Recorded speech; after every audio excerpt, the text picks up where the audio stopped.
ان کی بزنسز باہر ہیں. کتنا ہے کہ کتنی فکر ہوگی اس کو پاکستان کی کہ میں اتنے اہم عہدے میں میرٹ پہ فیصلہ کروں. اس نے میرٹ میں زندگی میں کبھی فیصلے نہیں کیے, اور لہذا ہم یہ سمجھتے ہیں کہ یہ بڑا اہم ٹائم ہے پاکستان میں. اس میں فیصلے میرٹ پہ ہونے چاہیے, اور خاص طور پہ آرمی چیف کے. اور میں یہ اب دیکھ رہا ہوں کہ حکومت نے فیصلہ کیا کوئی آرمی ایکٹ کے اندر تبدیلی لانے کے لیے. میں ان کی تو بات نہیں کر رہا جنہوں نے لگنا ہے, میں تو ان کی بات کر رہا ہوں جو لگانے والے ہیں. میں تو ان کی بات کر رہا ہوں جنہوں نے آج تک صاف نیت سے اس ملک میں کوئی کام کیا ہی نہیں ہے, جنہوں نے آج تک سوائے کہ پیسہ بناؤ کیسے, چوری کیسے کرو, اور پھر اس کو بچاؤ کیسے, NRO کیسے لو, ان کا سارا وہ فوکس ہے. ان کی جتنی بھی اپوائنٹمنٹس ہوتی ہیں وہ اسی نظر سے ہوتی ہیں کہ ان کو ذاتی فائدہ کیسے ہو سکتا ہے. تو اگر یہ فیصلہ کر رہے ہیں اور آرمی ایکٹ میں چینج لے کے آ رہے ہیں, مجھے خطرہ یہ ہے کہ یہ اپنے آپ کو اپنے مفادات کے لیے یا یہ سمجھتے ہیں کہ ہمیں فائدہ اس میں یہ اداروں کو نقصان پہنچا رہے ہیں. انہوں نے پنجاب پولیس تباہ کی, عباس خان IG کی 1993 کے اندر. لاہور ہائی کورٹ میں رپورٹ ہے کہ انہوں نے کیسے پیسے لے کے پولیس والوں کو بھرتی کیا. ان کی رپورٹ ہے کہ انہوں نے کیسے مجرموں کو پولیس میں بھرتی کیا. یہ 93 کی رپورٹ ہے. تو لہذا ہم یہ سمجھتے ہیں کہ جو بھی اپوائنٹمنٹ ہو وہ میرٹ کے اوپر ہو, اور وہ ہو جو کہ ہمارے ادارے کو مضبوط کرے. اور اس کے علاوہ میں ایک اور چیز پہ آج بات کرنا چاہتا ہوں. کیمپین میرے خلاف جب سے میں حکومت سے گیا ہوں, ہر تھوڑی دیر کے بعد کیمپین آ جاتی ہے. کیمپین شروع کیسے ہوتی ہے؟ نون لیگ اور جیو اور جنگ گروپ مل کے یہ کیمپین بناتے ہیں. اس کیمپین کو اٹھا کے پھر یہ الیکشن کمیشن کے پاس لے کے جاتے ہیں. الیکشن کمیشن میں بیٹھا ہوا آدمی جو چیف الیکشن کمیشن, وہ ان کا خاص آدمی ہے. وہ ان کے ساتھ مل کے پھر ہمارے اوپر فورن فنڈنگ کیس مثلاً وہ لے آتا ہے, اور ہمیں میڈیا کے اندر برا بھلا کہا جاتا ہے کہ جی تباہ کر دیا انہوں نے, پکڑے گئے, اب پارٹی کو اب بین کر دیا جائے گا فورن فنڈنگ کیس کے اندر. اور ہم بار بار اپنی ساری صفائیاں پیش کرتے ہیں. ہم اپنی سارے جو فورن فنڈنگ کے اندر جو انہوں نے نام لیا تھا اس کے اوپر جن لوگوں نے ہمیں پیسے دیے ان کے نام دیتے ہیں. 40,000 کے جو ہمارے ڈونرز ہیں ان کے نام دیتے ہیں, اور یہ ہے 10 سال پرانی چیزیں. ہم سارا ریکارڈ دیتے ہیں.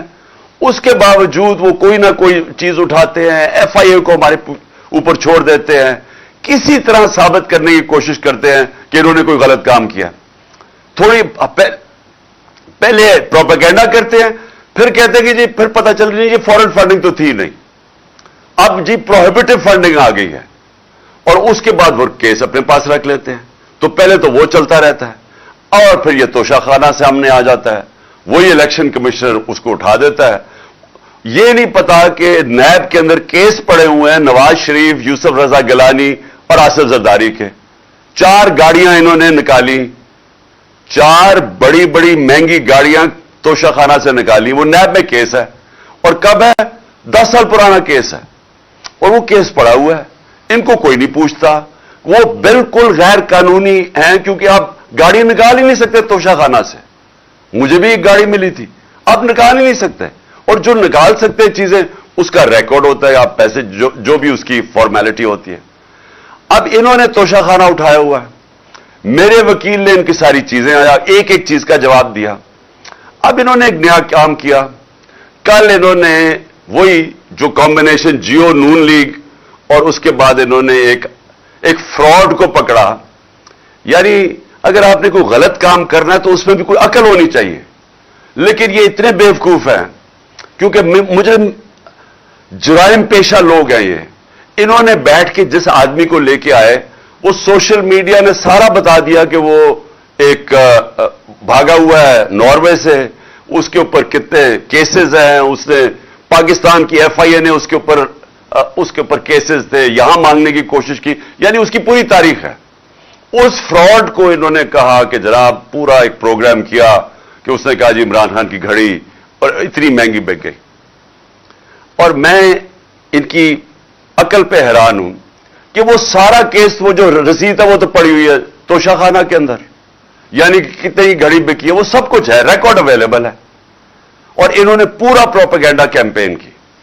تو میں نے فیصلہ کیا ہے کہ میں پہلے میں نے تو اس کے اوپر بھی کرنی تھی، فورن فنڈنگ کے اوپر بھی. اس الیکشن کمیشن نے میرے پر ڈالا کہ عمران خان کو پتا ہوتے ہوئے کہ یہ غلط فنڈنگ ہے، اس کے باوجود اس نے اس کی اجازت دی. میں تو اس کے اوپر بھی، اس کے اوپر الیکشن کمیشن کے اوپر میں نے ہرجانہ کرنا تھا. لیکن میں آج افسوس سے یہ کہنا مجھے پڑتا ہے کہ ہمارا جو انصاف کا نظام ہے اس میں مجھے امید نہیں ہے کہ مجھے کوئی ملے گا، انصاف ملے گا. لہذا اس باری میں نے کیا کیا، میں یہ جیو گروپ کے خلاف لندن میں اب کیس کر رہا ہوں. میں نے وکیل سے بھی بات کر دی ہے. میں اس کے اوپر لندن میں کیس کروں گا، اور وہ اس لیے کروں گا کہ میں وہاں لندن میں ہماری رجسٹرڈ چیریٹیز ہے جس کا میں سربراہ ہوں، نمل یونیورسٹی اور شوکت خانم کی، اور کیونکہ انہوں نے یہ وہاں بھی چلتا ہے تو ادھر میں اب ان کے اوپر کیس کروں گا کہ یہ جو میرے اوپر انہوں نے جو میری کردار کشی کی ہے، اب یہ وہاں جواب دے گے، کیونکہ ہم پیسے اکٹھے کرتے ہیں شوکت خانم کے لیے اور نمل کے لیے. تو لہذا میں لندن میں بھی کیس کروں گا. یہ جو شخص ہے، یہ جو فراڈ ہے، اس کے اوپر میں دبئی میں بھی کیس کروں گا، اور ان کے اوپر، یہ جیو کے اوپر دبئی میں بھی کیس کروں گا اور پاکستان میں بھی کیس کروں گا.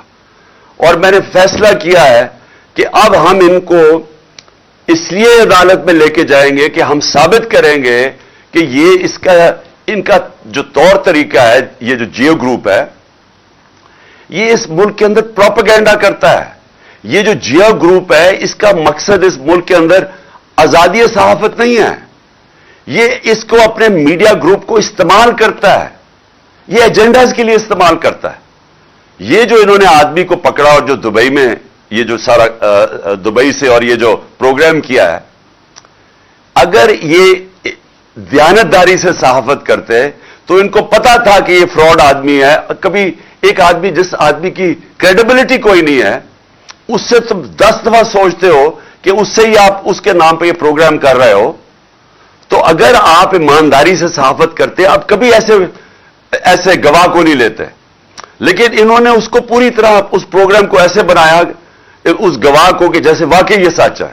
تو اس لیے اب مجھے کم از کم برطانیہ کی عدالت کو تو مجھے پتا ہے، کیونکہ میں نے وہاں ایک کیس لڑا ہوا ہے، اور مجھے اتنا بھی پتا ہے کہ 2 ہمارے لوگوں کے اوپر جب انگلیاں اٹھائی گئی، اور اس میں سے ایک ہمارا جو وزیر تھا، اس نے لندن میں جا کے انصاف لیا. تو میں بھی انشاءاللہ ادھر اب ان کے اوپر کیسز کروں گا، تینوں جگہ کے اوپر. اور میرا جو آخر میں جو میری پھر سے اپنے سپریم کورٹ کے چیف جسٹس صاحب سے بڑی ریسپیکٹفلی، آنریبل چیف جسٹس سے پھر میں اپیل کرتا ہوں کہ 5ویں دن ہو گیا ہمارے سینیٹرز اور ہمارے پارلیمنٹیرینز کوشش کر رہے ہیں کہ کیس ہمیں انصاف ملے. اور انصاف کسے ملے کہ اگر پاکستان کا جو نمبر 1 انویسٹیگیٹو جرنلسٹ ارشد شریف، اس کے لیے ہمیں انصاف چاہیے، کیونکہ جو بھی ہوا پتہ چلانا چاہیے کہ کس نے دھمکیاں دی اور اس کو باہر بھجوایا، کیوں اس کی جان خطرے میں تھی، یہ کون سا اتنا بڑا ملک سے غداری کر رہا تھا کہ اس کی جان خطرے میں اور اس کو ملک سے باہر جانا پڑے. اور پھر کس نے پھر اس کوشش کی دبئی سے ان کو واپس لانے کی، تو اس کو کینیا جانا پڑا. یہ میں چاہتا ہوں کہ ہمارے سپریم کورٹ اس کے اوپر پوری طرح تحقیقات کرے، کیونکہ یہ صرف یہ نہیں کہ ایک پاکستان کا نمبر 1 جرنلسٹ اس کی شہادت ہوئی ہے، یہ سارے باقی صحافیوں کے لیے بھی اگر سپریم کورٹ ان کے ساتھ کھڑا ہوگا تو تب ہی وہ صحافی جو دیانتداری سے کام کرتے ہیں، جو ان کے ضمیر کی کوئی قیمت نہیں ہوتی، وہ تب ہی اس ملک کے اندر صحیح معنی میں اپنے آزادی صحافت ہوگی اور اپنے حق اور سچ کے لیے کھڑے ہوں گے. تو اس لیے میں سب سے پہلے تو یہ، اور پھر سے میں اعظم سواتی کا کہتا ہوں کہ یہ پاکستان کا سینیٹر ہے. ایک ملک کا سینیٹر سے اگر یہ ہوتا ہے جو اعظم سواتی سے ہوا ہے، اور یہی نہیں کہ جو اس کے اوپر تشدد کیا گیا اور اور ایک ٹویٹ کے اوپر.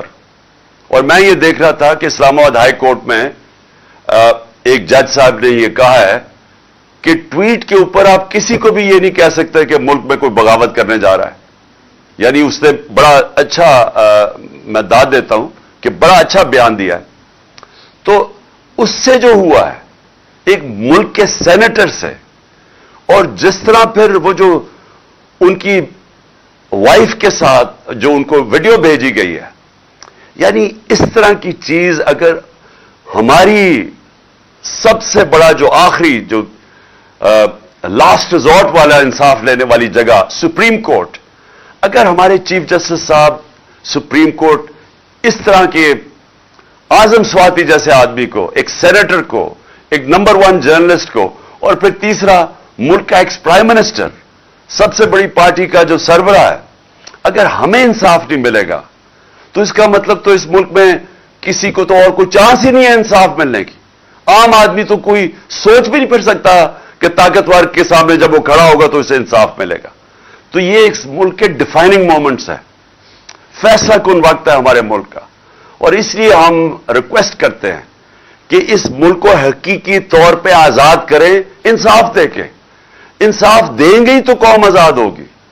جب میرے پاس حقوق ہوں گے تو وہ مجھے آزاد کرے گا. یہاں کے جو پاکستانی باہر جاتے ہیں کام کرنے کے لیے, اور میں نے اپنی آنکھوں سے دیکھا ہے, برطانیہ کے اندر 50 سال پہلے میں نے دیکھا مزدور پاکستان سے گئے کام کرنے کے لیے, لیکن کیونکہ وہاں انصاف کا نظام ہے, حقوق ان کو تحفظ دیتا ہے, کیونکہ وہاں لوگ آزاد ہیں. ہمارے پاکستانی وہاں زیادہ آزاد ہیں, نچلے طبقے کے لوگ وہاں زیادہ آزاد ہیں کیونکہ پروٹیکشن ہے. دیکھتے دیکھتے کہاں سے کہاں پہنچ جاتے ہیں, وہ خوشحال ہو جاتے ہیں, وہ ان کے بچے کوئی ڈاکٹر بن جاتا ہے, کوئی کچھ بن جاتا ہے, کیونکہ جو معاشرہ ہے وہ موقع دیتا ہے لوگوں کو اوپر آنے کے لیے, کیونکہ وہ انصاف دیتا ہے, وہ لوگوں کے حقوق کی حفاظت کرتا ہے. تو پاکستان میں بھی وہ وقت ہے کہ ہم اس ملک کو اب ایک آگے لے کے جائیں. یعنی یہ جو مشکل آج کل دور ہے اور یہ جو چور اوپر مسلط ہیں, اس میں سے جو اس اندھیری رات میں سے یہ جو روشنی اب یہ ہے کہ شاید ہمارا انصاف کا نظام کام کرنا شروع کر دے, شاید ہمارا انصاف کا نظام کمزوروں کو تحفظ دے دے جب وہ طاقتور کے سامنے کھڑے ہوتے ہیں. اور یہی میں ہمیشہ کہتا ہوں کہ ہمارا ملک اسلام کے نام پہ بنا تھا. عظیم نعرہ تھا پاکستان کا, مطلب کیا, لا الہ الا اللہ, کہ وہ لا الہ الا اللہ جو انسان کو آزاد کرتا ہے, کہ جب وہ سوائے اللہ کے انسان جب کسی کے سامنے نہیں جھکتا وہ انسان آزاد ہو جاتا ہے. اور پھر جو قانون ہوتے ہیں اسی لا الہ الا اللہ کا جو فلسفہ ہے وہ پھر انصاف اور عدل اور انصاف کے قانون وہ پھر انسان کو پروٹیکٹ کرتے ہیں, آزاد کر دیتے ہیں. تو ابھی تک تو انصاف نہیں ملا اس ملک میں لوگوں کو, اور اسی لیے ہم آگے نہیں بڑھ سکے, اس لیے ہم مقروض ہیں, اس لیے ہم دنیا میں باہر قرضے مانگتے پھرتے ہیں. اس لیے آج یہ جو 75% پاکستان کی اب رسک فیکٹر بن گیا ہے کہ ہم اپنے قرضے نہیں واپس کر سکتے. تو یہ وجہ یہ نہیں ہے کہ ملک میں وسائل کی کمی ہے, وجہ نہیں ہے کہ ہمارے لوگ ٹیلنٹڈ نہیں ہیں, یہ باہر جا کے بڑے بڑے کام کرتے ہیں. وجہ یہ ہے کہ پاکستان کے اندر حقیقی آزادی نہیں ہے, کیونکہ عدل اور انصاف نہیں ہے. تو اس لیے چیف جسٹس صاحب ساری قوم آپ کی طرف دیکھ رہی ہے, اور میں اور قوم کو آج کہتا ہوں کہ انشاءاللہ آپ سب نے تیاری کرنی ہے پنڈی کی, اور میں 1 یا 2 دنوں کے اندر آپ کو بتا دوں گا کہ وہ کون سا دن ہے جب ہم سب پہنچیں گے پنڈی, اور انشاءاللہ پھر وہاں جا کے اگلا اپنا پلان ہم کریں گے. لیکن جو بھی ہمارا پلان ہوگا وہ پرامن ہوگا, وہ آئین کے بیچ میں ہوگا, ہم کسی قسم کی قانون کی خلاف ورزی نہیں کریں گے, ہم ساری وہ چیزیں کریں گے جو کہ ہمارا آئین ہمیں اجازت دیتا ہے. پاکستان